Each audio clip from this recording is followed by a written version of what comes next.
then another layer that we get on top is the music. First of all, Jerry, I mean, going back to your work in the early 80s, moving forward, you're like the emperor of the needle drop in films, and A Whole Lot of Love that opens this film is the perfect entry point in.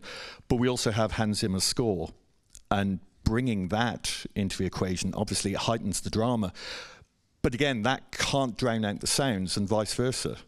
Could you talk a little bit about the conversation you originally had with Hans Zimmer, and then we'll talk about the mix? Yeah, excuse me. We sat in Hans's studio, which is close to here, and we played some of the F1 races for him to hear, and he's a fan of F1, so it was kind of easy.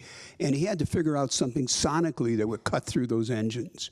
And he went back to when he first started recording music and went to the digital platform and synths. He went to his old synth. He pulled all his old synths out, because when you put that in, you can actually hear it through the roar of the motors and the crowd.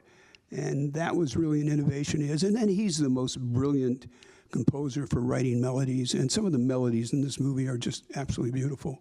And when you talk about needle drops, that's one thing we try not to do. What we do is we'll have a scene, we'll play a bunch of songs that artists will write for us, and whatever works will be in the movie. So we've turned down a lot of big artists, and it was a group of us. Jeremy was involved, I was involved, Joe, our editor, Stephen Marioni, who's an Academy Award winner. He had 5,000 hours of film to go through to cut this movie. So you can just imagine the amount of work and effort that goes into making something like this.